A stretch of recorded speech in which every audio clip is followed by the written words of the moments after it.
आज बृहद जातकम में प्रथम अध्याय के सप्तम छंद की ओर हम बढ़ेंगे आगे। सप्तम छंद में आचार्य वराहमिहिर त्रिंशांश गणना के विषय में हमको बता रहे हैं। पुष्पिताग्रा छंद में पूज्य रवि जगुरुज्ञ शुक्र भागा पवन समीरण कौपिजु कलेया आयुजी युजी तुभे विपर्यस्था शशि भवनाली झशांत मृक्ष संधि। ये जो पुष्पिताग्रा छंद है ना, इसमें ये हत छंद है। अंत में आकर के इसकी जो लय है वो विखंडित हो जाती है। पुष्पिताग्रा छंद के विषय में लिखा, क्या होता है पुष्पिताग्रा छंद कि आयुजी नायुग रे फतो यकारो युजी चन जौ जर्गाश्च पुष्पिताग्रा। आयुजी, आयुजी का मतलब होता है विषम, और युजी का मतलब होता है सम, है ना, जो युग्म है, जोड़ा है। तो चार चरण है ना, तो चार चरणों में जो विषम छंद हुए वो क्या हुए, एक और तीन। और जो सम छंद हैं वो क्या हुए, दूसरा और चौथा। सम चरण जो हुए, तो एक छंद में चार चरण होते हैं, जिसको आप पंक्ति कहते हैं, चार पंक्तियां, वो चार चरण हैं। तो आयुजी का मतलब है विषम। जो विषम चरण होते हैं उसमें क्या होता है, ना युग, युग मतलब जोड़ा, किसका जोड़ा, ना नगण का जोड़ा आ जाता है। ठीक है। और फिर लिखा रे फतो, रे फतो का मतलब रगड़ हो जाता है। और फिर लिखा आगे यकारो, यकारो का मतलब यगण आ जाता है। किसमें, आयुजी में। इसी प्रकार लिखा युजी, युजी का मतलब जो युग्म छंद है, जो युग्म चरण है, अर्थात दूसरा और चौथा जो चरण है, उसमें क्या होता है, न जाऊ, नगण आता है, फिर जगण आता है, फिर जरगाश्च, ज माने फिर जगण आता है, और फिर रगण आता है, और फिर गा का मतलब गुरु आता है अंत में, है ना। तो इसको हम पुष्पिताग्रा छंद कहते हैं। तो पुष्पिताग्रा छंद में त्रिंशांश की गणना को बता रहे हैं वराहमिहिर कि भाई त्रिंशांश की जो गणना है वो कैसे होती है। तो कैसे होती है, कहा कि भाई एक राशि के पांच भाग कर लीजिए।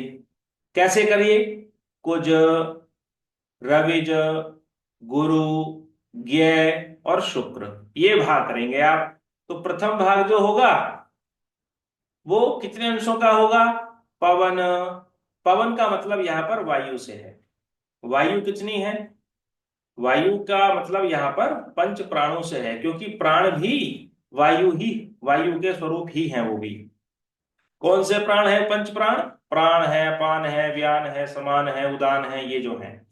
तो पवन का मतलब पांच, यानी पांच से पवन का बोध हो रहा है, पवन से पांच का बोध हो रहा है। समीर, समीर भी वायु को कहते हैं, तो यहां से भी हमको पांच का बोध हुआ। ठीक है। फिर क्या लिखा, समीरण कौरपी, कौरपी, अब देखिए ये ग्रीक नाम है। कौरपी कहते हैं वृश्चिक राशि को।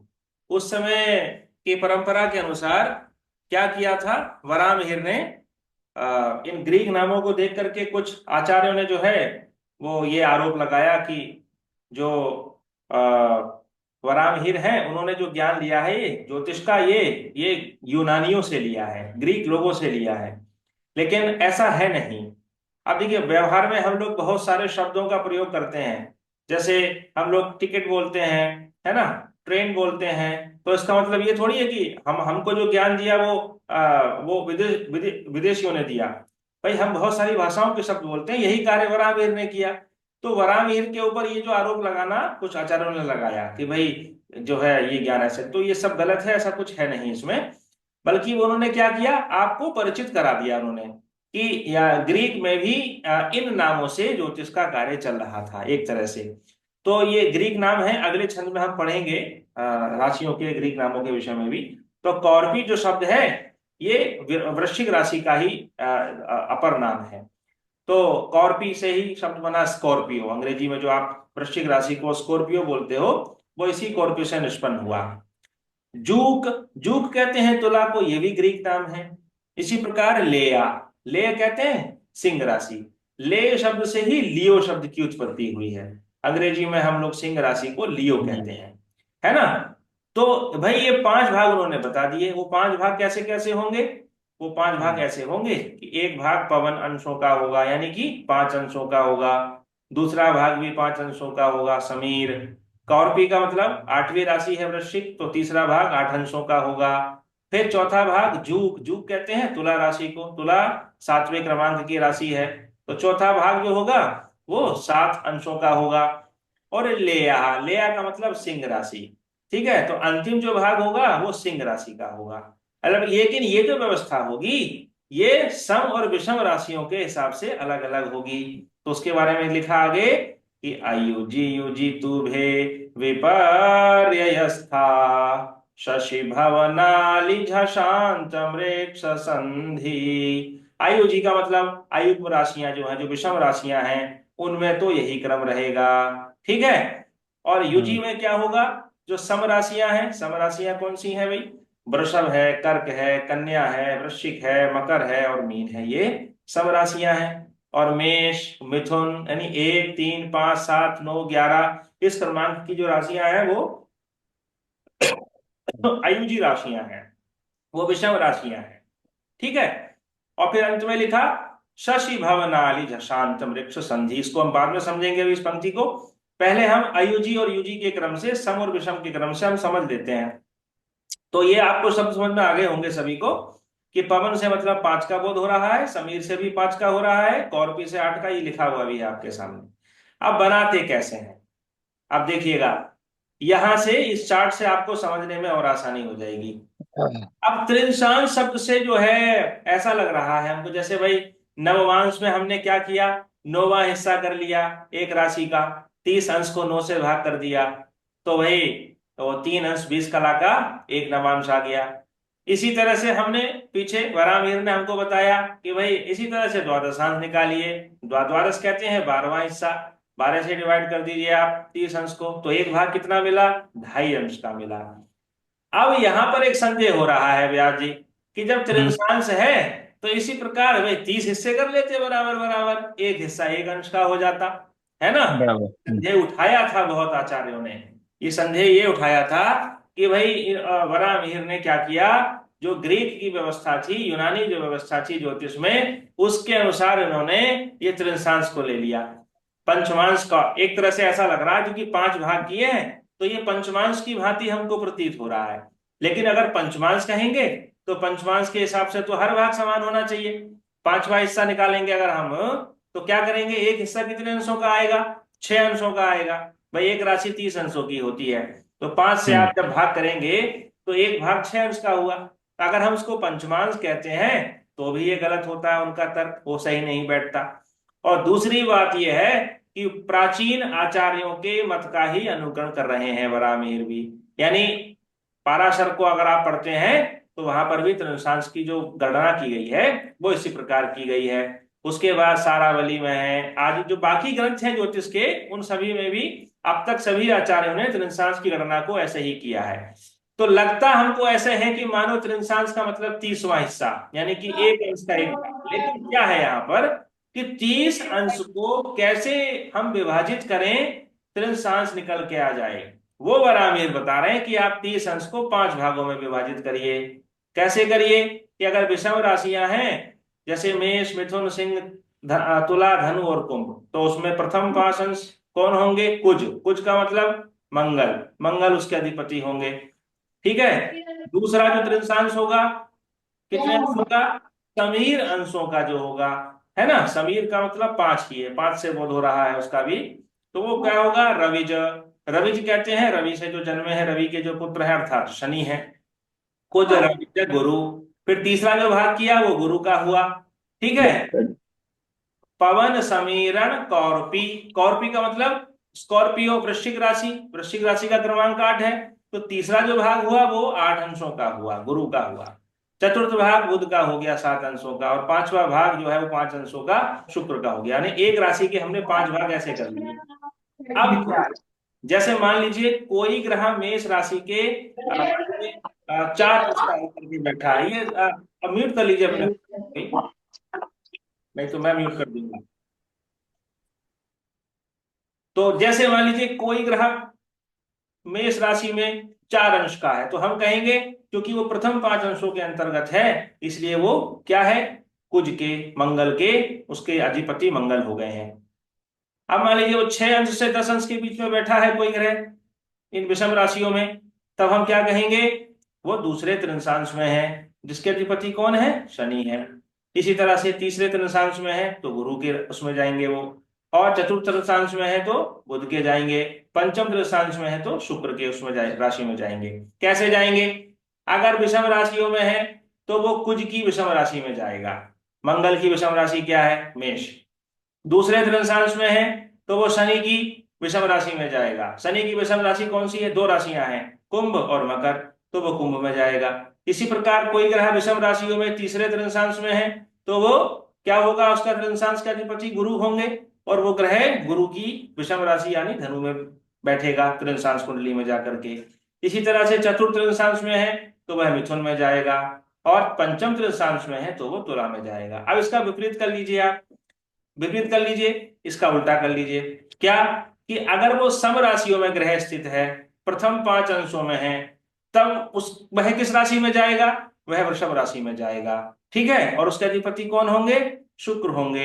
यानी सम राशियों में सम के तृतीयांश में जाएगा, और विषम राशियों में विषम के तृतीयांश में जाएगा।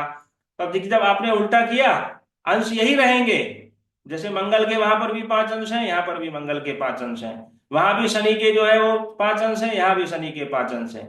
गुरु मिडिल में ही रहेगा, गणना आप 1 से 5 तक करो या 5 से 1 करो, गुरु मिडिल में ही आएंगे, इसलिए गुरु के अंश 8 ही हुए, बुध के साथ ही रहेंगे और शुक्र के 5 अंश ही रहेंगे। तो ये गणना का क्रम हमको उन्होंने बता दिया। अब देखिए, अब इसके आधार पर कुंडली कैसे बनाएंगे, त्रिंशांश कुंडली।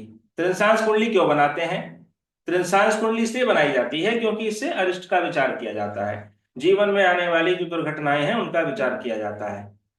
अरि का मतलब होता है शत्रु, है ना, शत्रु जो बाधा डाले, तो विघ्न जो आते हैं जीवन में।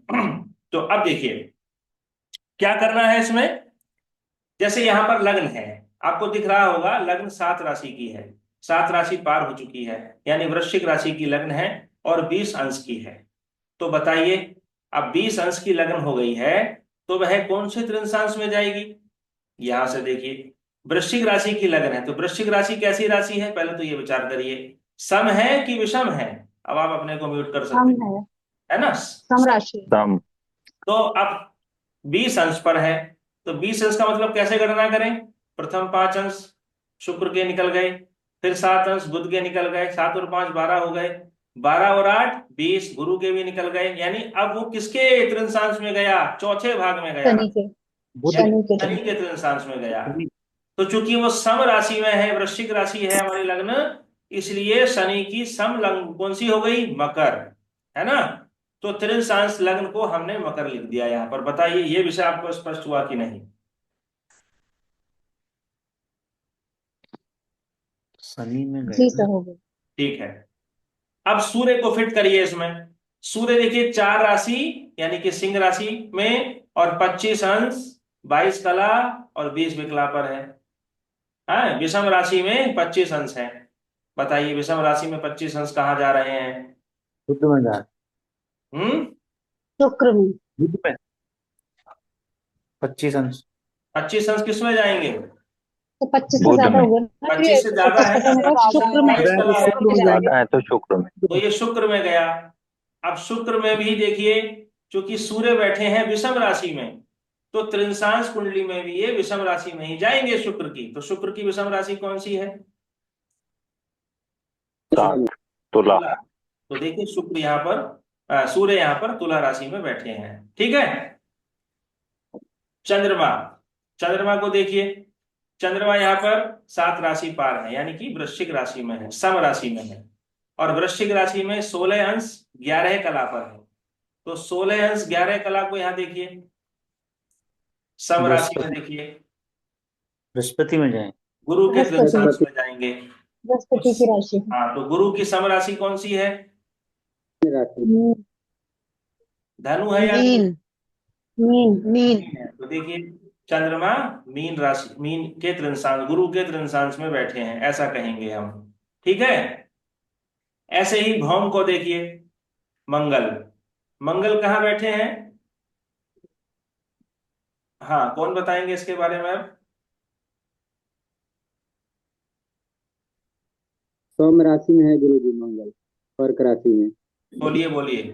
कर्क राशि में है। हाँ कौन से जी, तृणांश में है? ये गुरु के तृणांश में होंगे। हाँ, 15 अंश और 25 कला। जी देखिए, तो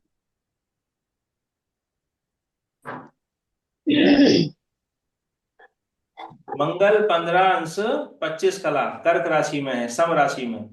तो सम में देखिए 15-25 कहाँ आ रहा है? गुरु के मीन। गुरु की मीन। मीन में जा रहे हैं। तो मीन के तृणांश में लिख दीजिए। लिख दिया आपने मंगल को भी मीन के तृणांश में।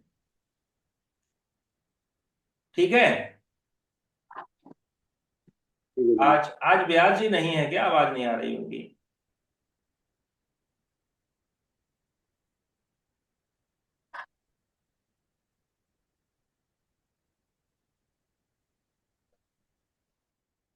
चलिए, अब बुध को देखिए। बुध के बारे में विचार करिए। बुध कौन सी राशि में है? कन्या राशि में। कन्या राशि में। कितने अंशों पर है? 5 अंश 25 कला पर। 5 अंश 25 कला। अब देखिए, तो दिखने से लग रहा है, यहाँ पर चार्ट देखने की आवश्यकता नहीं है ना? दूसरे भाग में चला गया। दूसरे भाग में गया ना? बुध के तृणांश, बुध की सम राशि में। हाँ, तो बुध के तृणांश में लिख दीजिए आप। बुध को हमने कन्या के तृणांश में लिख दिया। ठीक। अब गुरु को देखिए। गुरु यहाँ पर 2 राशि पार करके, यानी मिथुन राशि में 21 अंश 43 कला पर है। विषम राशि में 21 अंश 47 कला। तो विषम राशि में 21 अंश कहाँ गया? बुध। बुध के। बुध के। विषम राशि मिथुन। तो मिथुन। मिथुन में चले गए हैं। देखिए, गुरु मिथुन में बैठे हैं, है ना? मिथुन के तृणांश में है। शुक्र के बारे में श्वेता पाटिल जी बताएंगी।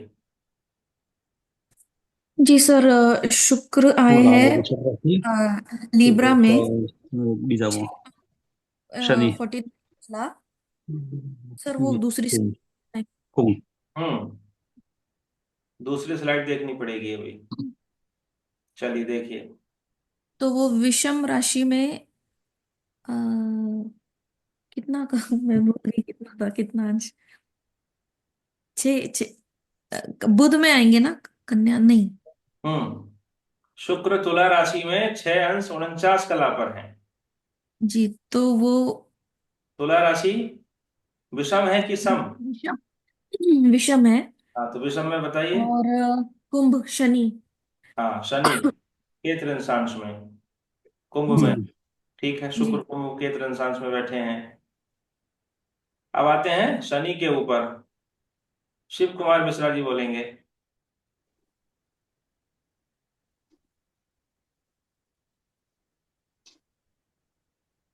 नहीं बोलेंगे।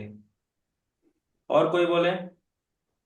गुरु की राशि में धनु में आएगा। जी सर। जी हाँ, सर। ब्याज जी आप बोल, मैं सोच रहा था नहीं। चलिए। सर जी, हाँ जी। ये लग्न में तुला लग्न, वृश्चिक लग्न है। लग्न 20 अंश पर है, 20 अंश पर से ऊपर गया नहीं है। तो वृश्चिक लग्न मीन्स विषम राशि, सम राशि होगी। तो सम हाँ। राशि का तीसरा त्रिशांश में आएगा, तो गुरु का आएगा। तो नहीं, तीसरे में नहीं जाएगा। ये 20 अंश पार, 20 अंश हो चुका है। ठीक नहीं, है। 20 अंश हो जाएगा, लेकिन ऊपर एक कला विकला कुछ है ही नहीं, तो 20 हाँ, अंश ही गिनना पड़ेगा। 20 अंश पूरा हो चुका है तो विकला हो गई होंगी ना? विकला कहाँ है? कुछ दिखाई नहीं देती, नहीं एक विकला विकला भी है, नहीं है। दिखी नहीं अच्छा, सर। सुनिए सुनिए, अब विकला नहीं है, हाँ, कोई बात नहीं, मान लिया आपकी बात। तो प्रति विकला हो गई होगी। तो नहीं, प्रति विकला तो हम जाते नहीं है, राशि अंश कला विकला तब हम जाते, तब तक हम जाते हैं। तो हाँ विकला जो एक बताया होता, आपने विकला एक दिखाया होता तो बराबर है मकर लग्न, नहीं तो अभी धनु आएगा। नहीं, धनु नहीं आएगा इसमें। जब अभी 20 आएगा। अंश नहीं, ऐसा है, जब 20 अंश पूरा हो जाए तो अब आप कहाँ हाँ। जाएंगे? तो नहीं, तीसरा त्रिशांश में ही आएगा। नहीं, तीसरा नहीं आएगा इसमें। ऐसा है, अंश भी, कला भी, विकला भी अगर पूर्ण हो चुके हैं तो ये समझने वाला विषय ये है कि अब यहाँ पर जरूर प्रतिविकला हमारी आगे बढ़ चुकी होगी। हाँ, आपने एक विकला बताया होगा ना, तो बराबर है मकर लग्न। हाँ, हम ये मान रहे हैं कि बिल्कुल प्रतिविकलाएं बढ़ गई होंगी, इसलिए अब ये अगले त्रिंशांश में पहुंच चुका है। इसलिए हमने यहाँ पर धनु नहीं लेकर के मकर को लिया। ठीक है ना? ऐसी स्थिति बराबर। में आप अगला ही लेंगे, उसका विचार नहीं करेंगे। अब मान लीजिए यही होता 19 अंश और 59 कला और 59 विकला, तब हम क्या कहते? तब हम इसको धनु में ही मानते, क्योंकि ये 20 से कम है ना? अभी से कम है वो तो हाँ, बराबर है। ठीक। अब शनि पर विचार करते हैं। शनि के बारे में कौन बोलेंगे? मैं बोलूंगा। बोलिए। जी, शनि जो है वो है 6 राशि बीत चुकी है, यानी कि 7वीं तुला राशि में है। हम्म। तुला एक विषम राशि है और ये होगा तीसरे इंसांश में। 14/2। हाँ, तीसरे में होगा ये। ठीक, गुरु के। यानी यानी कि धनु की राशि गुरु। ठीक है, शनि धनु के त्रिंशांश में है। शनि है। ठीक है, राहु का विचार करिए। मोनिका गुप्ता जी बोलेंगी। जी, सर चलिए। राहु भी तुला राशि में 14 अंश पर है। तुला राशि विषम राशि है, तो ये भी हाँ, धनु के ही तृतीयांश में जाएंगे। ठीक है। और केतु? केतु वहां ही आएगा, साथ में आएगा। केतु केतु भी नहीं रहेगा ना, उसी ठीक में है, है। ठीक। अंश वही है, इसलिए केतु भी वहीं रहेंगे। त्रिंशांश चक्र में राहु केतु एक साथ हो जाते हैं। एक साथ रहते हैं। अब देखिएगा, अब इसमें ये त्रिंशांश चक्र हमने बना दिया। अब त्रिंशांश चक्र से क्या करते हैं? तो थोड़ा सा बृहद पाराशर को हम पढ़ लेते हैं इस बारे में, यद्यपि हम पहले भी पढ़ चुके हैं। क्या कि देखिए, अगर त्रिंशांश लग्न मंगल की है तो क्या होगा? अब यहां पर आप विचार करना किस बात का, कि क्या इस त्रिंशांश कुंडली में कोई ग्रह कर्क में या सिंह में बैठे हैं? नहीं सर, क्यों नहीं बैठे? क्यों नहीं बैठे? क्योंकि सर उसमें सिंह को और उसको गिना ही नहीं है, कर्क राशि को। हाँ, त्रिंशांश सूर्य और अधिपति। चंद्र को लिया ही नहीं है। हाँ, त्रिंशांश जो राशियां हैं वो केवल 5 ग्रहों की हैं, है ना? 5 जी, राशियों के अधिपति जो हैं, कौन कौन से ग्रह हैं? सूर्य चंद्रमा को छोड़ करके मंगल, मंगल, बुध, बुध, शनि। गुरु, शुक्र, मंगल शनि, शनि। यही त्रिंशांश के अधिपति होते हैं। इसलिए समस्त ग्रह जो है वो इन्हीं 5 ग्रहों की राशियों में इनके त्रिंशांश में बैठे होते हैं। तो यहाँ पर सूर्य चंद्रमा में कोई नहीं, और आपको लग्न भी नहीं मिलेगी। त्रिंशांश लग्न आपको कर्क सिंह मिलेगी? नहीं आएगा। नहीं नहीं आएगी। तो सर। कर्क सिंह फिर कहाँ गए भाई? अरे कर्क सिंह जो है वो होरा में चले गए। भाई होरा जो है वो किस किस की है? एक चंद्रमा की है और एक होरा की है ना? तो होरा कुंडली में अन्य 5 ग्रहों को अधिकार नहीं दिया गया। ऐसे ही त्रिंशांश में सूर्य और चंद्रमा को अधिकार नहीं दिया गया। तो अब देखिए, सूर्य और चंद्रमा निकल गए यहां से। सूर्य और अब देखिए, दर्शन को समझिए, कितना अच्छा दर्शन समझने का है कि सूर्य चंद्रमा जिसके जीवन से निकल गए उसके जीवन में तो अनिष्ट आना ही आना है। इसलिए ये जो इसको हम कहते हैं ना कि D30 चार्ट, इसको आजकल के भाषा में यूट्यूब में जगह जगह अब इसको D30 कह करके पुकारा जाता है। डी मतलब डिविजनल चार्ट, 30 मतलब त्रिंशांश, तीसरा हिस्सा, 30वां हिस्से वाली चार्ट। तो अब बृहद पाराशर में थोड़ा सा बढ़ा करके इसमें लिखा गया क्या, कि जब कोई लग्न मंगल की आ जाए, त्रिंशांश लग्न, तो मंगल की आएगी तो मंगल के स्वामी कौन है? मेष और कौन है? कौन है? वृश्चिक के अधिपति मंगल है। तो मंगल के अधिपति देव कौन है? अग्नि। शनि के कौन है? वायु। गुरु के कौन है? इंद्र। बुध के कौन है? कुबेर। और शुक्र के कौन है? वरुण। है ना? हालांकि विस्तार से नहीं लिखा, लेकिन परंपरा से ये माना जाता है कि जब त्रिंशांश चक्र में, अगर मान लीजिए जैसे यहाँ पर शनि की लग्न है, त्रिंशांश लग्न किसकी आ गई यहाँ पर? शनि की। तो कौन हुए अधिपति देवता? स्वामी वायु हो गए, वायुदेव हो गए। तो वायु की प्रकृति के कारण, वायु के दोष के कारण जीवन में अरिष्ट आएगा, व्यक्ति को वात रोग हो सकते हैं, है ना? वात रोगों के कारक कौन है? शनि तो है, स्वामी शनि तो है। शनि के स्वामी कौन है? अधिपति देवता वायु। तो यानी व्यक्ति को जीवन में वात रोग इतने अधिक हो जाएंगे कि उसके जीवन में शारीरिक स्वास्थ्य बिगड़ जाएगा, जीवन में अरिष्ट आने शुरू हो जाएंगे, ठीक है, रोग बढ़ जाएंगे जीवन में। अब मान लीजिए मंगल की लग्न हो जाए, त्रिंशांश चक्र में लग्न पर यहाँ पर मंगल की राशि हो, मंगल का त्रिंशांश हो, मेष या वृश्चिक हो, तब क्या कहोगे आप? तब आप ऐसे कहोगे कि मंगल के अधिपति स्वामी कौन है? मंगल के अधिपति स्वामी है अग्नि। अग्नि का स्वभाव कैसा है? गर्म है, अग्नि ज्वाला है ना, लपटे हैं, गर्म मिजाज है। तो क्या होगा? व्यक्ति को शारीरिक चोटें ज्यादा लगेंगी, ठीक है, अग्नि से जल भी सकता है ना, और शरीर में अग्नि तत्व बढ़ सकता है। कैसे? डिहाइड्रेशन की समस्या उसको हो सकती है ना, जल तत्व कम हो सकता है, अथवा जल तत्व विकृत हो सकता है उसका। अग्नि तत्व का बढ़ना मतलब जल तत्व का कम हो जाना। तो इस तरह से हम लोग त्रिंशांश चक्र से जीवन में आने वाले अरिष्टों का विचार करते हैं, ठीक है। ये तो हो गया पुष्पिताग्रा छंद में त्रिंशांश की गणना। आप लोग ये भी समझ गए कि क्यों यहाँ पर हमने त्रिंशांश का मतलब एक अंश नहीं लिया। वराहमिहिर ने जो है, जो त्रिंशांश की गणना का जो सिस्टम चल रहा था उस समय तक उसी को फॉलो किया है उन्होंने, यही गणना की जा रही थी। उनसे पहले के पूर्व के आचार्य भी ऐसा ही कर रहे थे, बाद के आचार्य ने भी ऐसा ही किया। बाकी कुछ लोग हैं, कुछ करते हैं, विवाद कर लेते हैं, मतभेद हो जाते हैं कि भाई ये त्रिंशांश है तो द्वादशांश नवमांश की तरह क्यों गणना नहीं की गई, तो उसका उत्तर उनका वो काट दिया गया। उन्होंने विचार दिया लोगों ने। एक आचार्य ज्योतिष के, बनारस के जो काशी हिंदू विश्वविद्यालय है वहीं के थे, वो बहुत प्राचीन समय की बात है, कई वर्ष हो गए, 70-80 वर्ष पहले की बात है संभवतः। उन्होंने कहा था इस बात को, अपनी पुस्तक में भी लिखा था कि त्रिंशांश का मतलब जो है वो एक अंश से लिया जाना चाहिए, राशि का 30वां भाग लिया जाना चाहिए, व्यास जी, ऐसा उन्होंने कहा।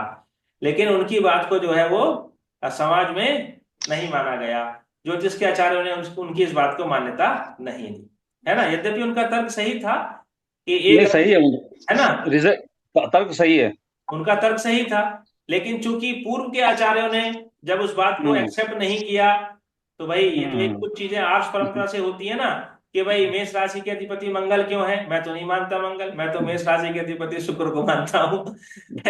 तर्क दे सकते हैं लोग।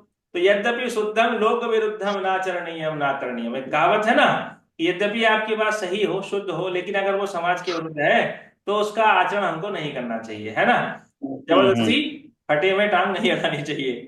तो ऐसा करके जो है उनको नहीं दिया गया महत्व, और आज भी जो त्रिंशांश गणना है वो इसी प्रकार की जा रही है, 30, है ना, 30 अंश के 5 भाग करके की जा रही है। तो ये तो बात हो गई हमारी छंद की।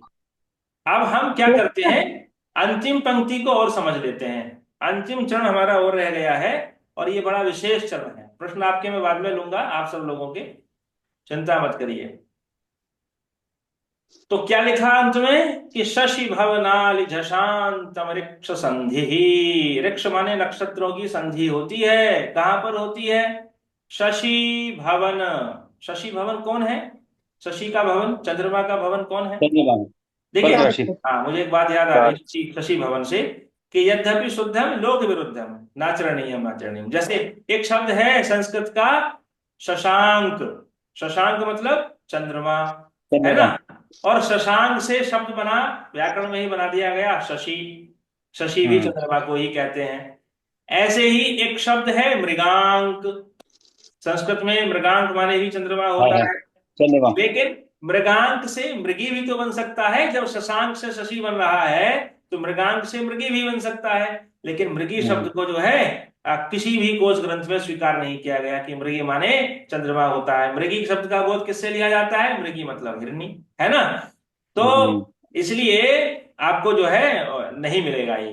तो लोक के विरुद्ध जो भी ये सब बातें थी वो अस्वीकार कर दी गई। तो शशि भवन यानी कि कर्क राशि, कुलीर भी कहा, आचार्य ने लिखा है अपने ग्रंथ में, कुलीर भी कहते हैं कर्क को, ये यूनानी नाम है इसका।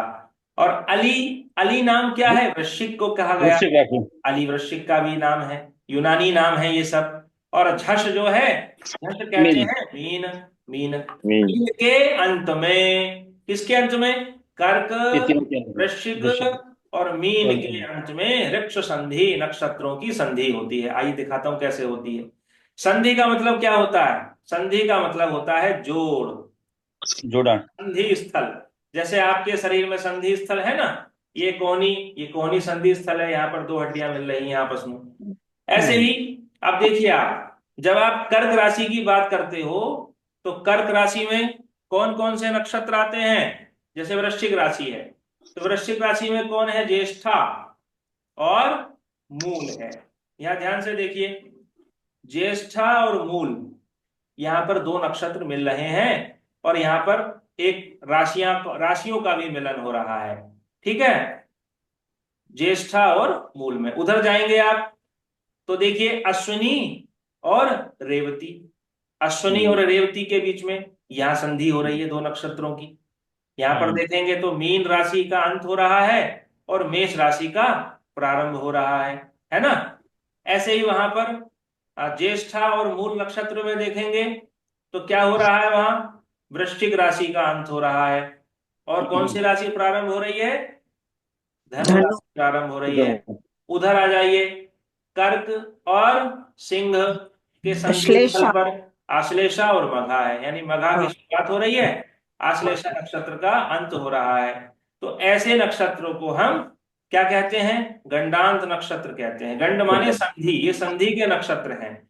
इन संधि के नक्षत्रों में जो जन्म लेता है वो जातक प्रायः जीवन में किसी ना किसी विशेष क्षेत्र में कठिनाई का अनुभव करता है, काठिन्य अनुभव करता है, अथवा उसको कोई बाधा आती है, शारीरिक बाधा भी आ जाती है। शारीरिक बाधा नहीं आती तो जीवन के किसी क्षेत्र में काठिन्य का अनुभव होता है। ये तो होते हैं गंडांत नक्षत्र। अब इनमें भी ज्येष्ठा और मूल, ये जो दो नक्षत्र हैं, इनकी जो घटियां हैं, अंतिम घटियां, अंतिम प्रारंभ की दो दो घटियां, उनको कहा गया कि ये तो अभुक्त मूल हैं, माने ये ऐसे मूल हैं, ऐसे गंडांत नक्षत्र।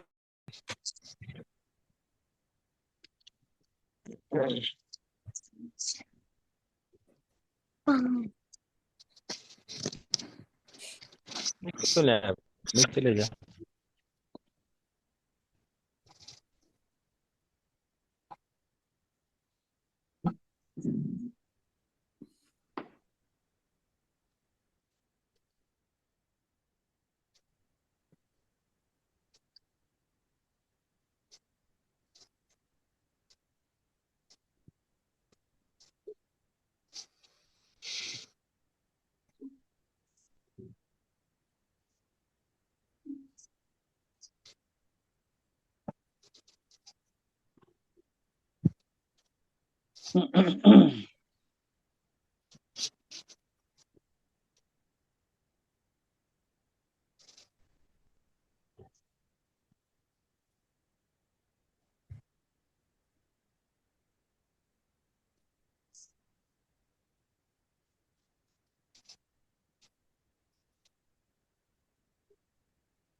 आवाज नहीं आ रही।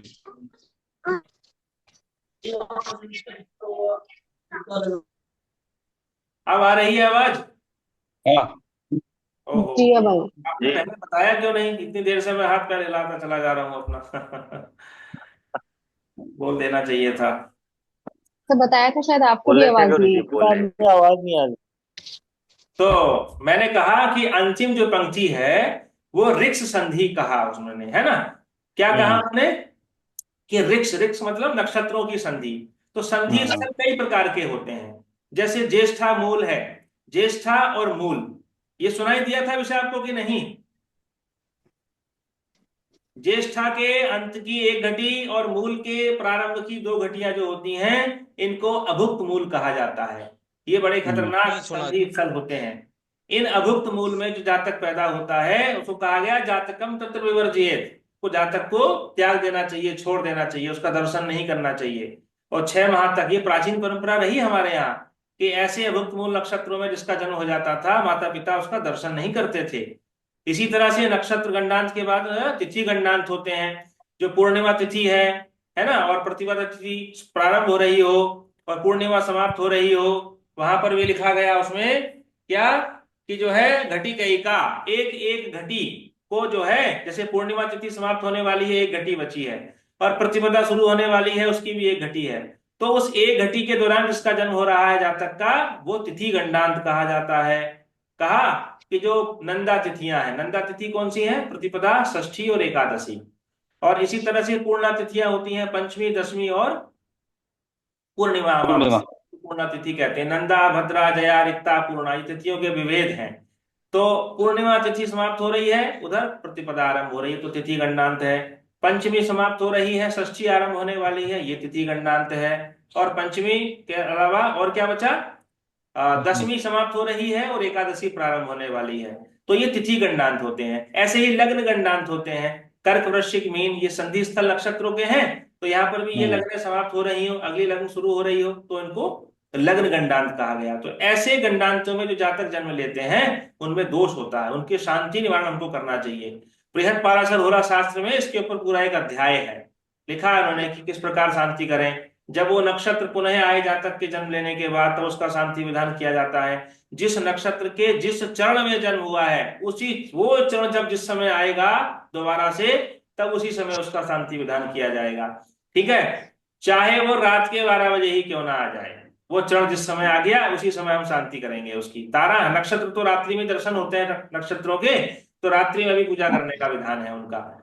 इसी तरह से संधि वेला होती है, जैसे रात्रि का जन्म हो, है ना, रात्रि समाप्त हो रही हो, दिन प्रारंभ हो रहा हो, ठीक है, सूर्योदय होने वाला हो, रात्रि समाप्त हो रही हो, अथवा सूर्यास्त होने वाला हो, रात्रि होने वाली हो, ये जो है ये संधि वेला होती है। ऐसे स्थान पर भी जातक को दोष लगता है।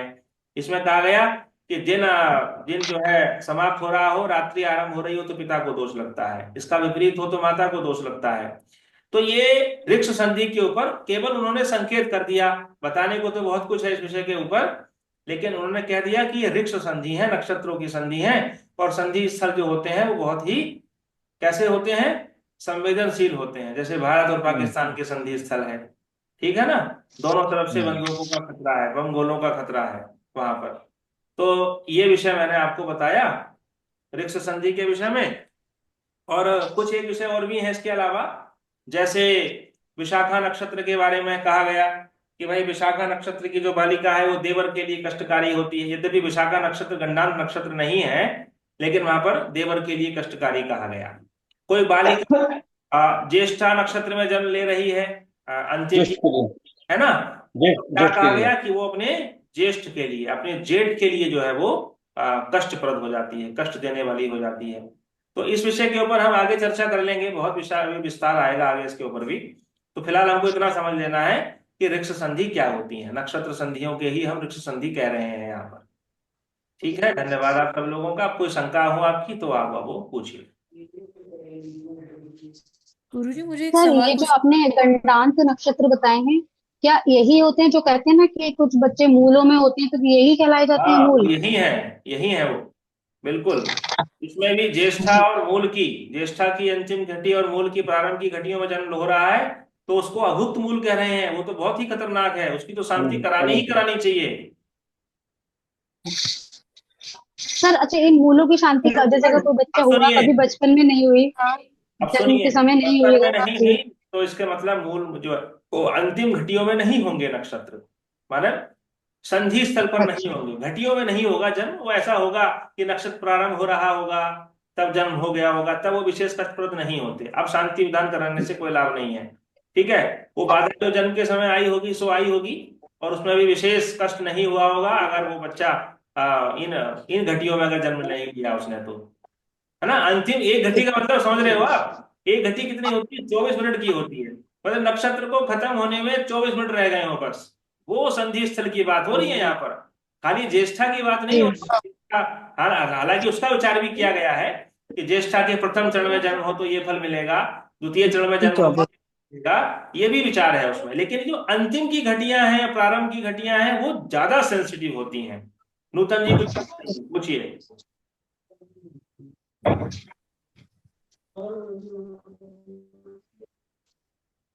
हाँ पूछिए, डॉक्टर नूतन जी कुछ पूछ रही हैं। जी सर, मैं ये पूछना चाह रही थी कि जैसे आज का मुझे थोड़ा सा वो ये जो त्रिशांश का आपने बताया, तो इसकी रिकॉर्डिंग हम कहाँ देख पाएंगे? रिकॉर्डिंग हम आपको देंगे, जी। चिंता मत अच्छा। करिए। अच्छा, हाँ, ये मैं आज का थोड़ा सा सुनना चाह रही थी, इसका थोड़ा सा मुझे बहुत क्लियर नहीं था, तो इसलिए मैंने कहा अभी आप कब रिकॉर्डिंग, भेजेंगे सारी रिकॉर्डिंग्स? रिकॉर्डिंग दूंगा, पूरे हमारे अध्याय हो जाएं। अभी मेरे लैपटॉप में कुछ तकनीकी समस्या हो रही है, ये ठीक होते ही मैं भेज दूंगा। लैपटॉप पुराना हो गया, मैं खर्चा करना नहीं चाह रहा, है ना। हाँ, कंजूसी बरत रहा हूँ। करा ओके। करके आपको सारी रिकॉर्डिंग दूंगा, बिल्कुल निश्चिंत रहिए आप। हाँ, बस मैं आज का क्योंकि आज सोची थी फिर से सुन लूं, मैं मुझे थोड़ा सा क्लियर नहीं हुआ उसका ठीक कि है, वो। अभी जी। तो मैं आपको नोट्स ग्रुप में भेज दूंगा आज के सारे ये, उसको ओके। समझिए आप। फिर भी कोई जी शंका जी। है तो हम कल की कक्षा में, आप थोड़ा सा 7:55 तक जुड़ जाइए। 7:55 पर जुड़ने के लिए इसे बोलता हूं मैं कि कोई शंका अगर हो तो वो 5 मिनट में हम लोग उसका निवारण कर लें। ठीक है सर। हाँ, कल। और श्वेता जी कुछ पूछ रही हैं, पूछिए। सर मुझे ये पूछना था, हमने जैसे देखा त्रिदशांश के लग्न में अगर मंगल क्या हो कहा, तो फिर से अग्नि। बोलिए। त्रिदशांश नहीं, त्रिंशांश। त्रि त्रि सर क्या वापस बोलिए प्लीज। त्रिंशांश। त्रिशांश। त्रिंशांश। हाँ तो त्रिशांश के लग्न में अगर मंगल हो तो अग्नि से रिलेटेड प्रॉब्लम आती है, और शनि अगर हो तो वायु से, हमने देखा। हाँ, आई तो वायु जैसे, स्वामी है, बिल्कुल बिल्कुल। तो आपने जैसे लिस्ट दी थी, जो मेरे ख्याल से बृहद पराशर का एक स्क्रीनशॉट था, हाँ, तो उसमें ये है। ये लिखा है कि बुध अगर 25 अंश में हो तो कुबेर से रिलेटेड प्रॉब्लम आती है, तो हम लोग ये समझ सकते हैं कि पैसे से रिलेटेड प्रॉब्लम आ सकती है। हाँ लेकिन हाँ, इसमें और बिल्कुल। शुक्र का लिखा है कि इंद्र और वरुण, तो उसको कैसे देखा जाए? इंद्र कौन है? राजा है देव के। किसके राजा हैं? देवताओं के इंद्र है राजा। युद्ध, देवताओं के इंद्र राजा है युद्ध हैं, के देवता। ठीक है। जी और वो कभी कभी अहंकारी हो जाते हैं, इतने अहंकारी हो जाते हैं कि वो अहंकार में क्या कर लेते हैं, अहल्या का रेप कर लेते हैं, है ना। शील भंग कर देते हैं अहिल्या का, सुना प्रसंग आप लोगों ने। जी जी जी। तो अहंकारी हो जाना, फिर बाद में उनको पश्चाताप होता, अरे मैंने बड़ी गड़बड़ कर दी, ये तो गलत हो गया। उनको अपने पद से भी हट जाना पड़ता है, च्युत हो जाना पड़ता है। तो जी ये जो प्रवृत्ति है ना चरित्र की, चरित्र को पढ़ना पड़ेगा आपको, इंद्र के, इंद्र का चरित्र कैसा है। तो ऐसा जी चरित्र होता है, व्यक्ति बहुत ज्यादा महत्वाकांक्षी हो जाएगा ऐसा व्यक्ति। महत्वाकांक्षा के कारण ही अपना नुकसान करेगा वो, उसको संतोष भाव नहीं होगा, ठीक है। जी। और शुक्र का गुरु जी, हम जिसमें लोग को वरुण देवता है। हिस्ट्री में पढ़ाया गया था कि इंद्र को युद्ध का देवता ही बताया गया है। तो क्या हाँ इसकी मतलब मार्केटाइज हो सकती है इसमें? हाँ, कर सकते हैं, बाकी अपनी व्याख्या जोड़ सकते हैं, आप सब लोग स्वतंत्र हैं। आप सब लोग पूछ रहा हूँ आधुनिक, गुरु आधुनिक ज्योतिषी हैं। अब अपनी अपनी टीकाएं। बट्टोत्पल के बाद आप लोगों की टीकाओं का स्वागत है। सर जी, हाँ जी। अरे ये गणित के बारे में जो अंतिम घटी और शुरुआत की घटी में ऋषि मुनियों का अलग अलग मतभेद में है। कोई दो दो घटी मानते हैं, कोई एक और घटी और दो घटी मानते हैं, कोई ढाई घटी मानते हैं, ऐसा कुछ है। हाँ देखिए, ऐसा है, पाराशर जी ने तो, पाराशर जी ने जो लिखा है इन हम्म गणितांकों में, वो 5 घड़ियां लिखा है, ज्येष्ठा के अंत की 5 घड़ी और हाँ। मूल के आरंभ की 8 घड़ी लिखा है। तो 8 5 घड़ी घड़ी लिखा का है। मतलब कितना हुआ? 5 घड़ी 24 कितना 120 मिनट, है? 2 घंटा, 120 मिनट हुआ ना, 2 घंटा ना? 2 घंटा। ठीक है। तो भाई अंतिम की अगर अंतिम चरण में जन्म है किसी का, हम तो ये मान लेते हैं कि अगर अंतिम चरण में जन्म है, एक चरण तो 6 घंटे का होता है ना, तो उसमें विवाद ही खत्म हो जाता है। आप तो ये देखिए, सरल सा नियम बता रहा हूं आपको, अगर अंतिम का चरण है और उधर छोड़ देने का। प्रारंभ का चरण है, हाँ ठीक है, हाँ, तो वह पूरा मान लेने का संवेदनशील है, वहां पर आप हाँ, शांति निवारण उसका अवश्य कराइए। करना चाहिए। हाँ, बस ये समझिए, ज्यादा उसमें जो है चिंतन में मत जाइए ज्यादा। ठीक है, यद्यपि विचार ऋषियों ने बहुत डीप में जाकर के किया। 2 घंटे, ये तो मैक्सिमम बता रहा हूं मैं, पाराशर जी का 2 घंटे का समय है ये बस।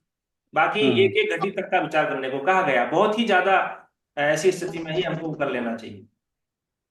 सर एक चीज थी, जैसे अगर किसी का जन्म मूल नक्षत्र में हुआ है, मूल नक्षत्र के द्वितीय तृतीय या चतुर्थ चरण में, तो क्या वहां पर मूल की शांति कराई जानी चाहिए? हाँ, मूल नक्षत्र के कौन से चरण में हुआ? से तीसरे या चौथे चरण में मूल नक्षत्र के। संधि स्थल किससे? ज्येष्ठा का मूल से होता है ना। जी जी। वृक्ष संधि जो है वो ज्येष्ठा और मूल जहां मिल रहे हो, तो कैसे मिलेंगे? ज्येष्ठा का तो अंतिम चरण प्रथम होगा और मूल का जो है वो तो प्रारंभिक चरण होगा, वही विशेष जी। कष्टप्रद होगा।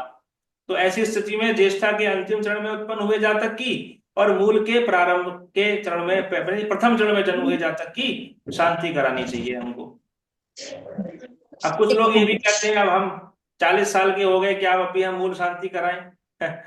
मूल शांति तो कराने का प्रावधान नहीं है, जन्म के समय ही होता है वो, या जब जब वो नक्षत्र फिर से आ जाए जन्म के 27 दिन के बाद में, क्योंकि एक नक्षत्र की आवृत्ति फिर कब होती है? 27 दिन के बाद हो जाती है ना।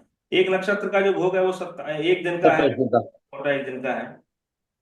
तो ये कंडमूल नक्षत्रों के फल हैं। ये जब हम लोग बृहद पाराशर को कंटिन्यू करेंगे इसके बाद, बृहद जातकम के बाद, तो हम कर लेंगे। वृषभ दान बताया गया उसमें, बैल का दान करवाइए, गऊ का दान करवाइए, सवत्सा गऊ का दान कराइए, है ना, तो लिखा है, क्या नाम है, पाराशर जी ने इस विषय में। तो ये सब उपचार हैं, उपचार के बाद में शांति मिल जाती है।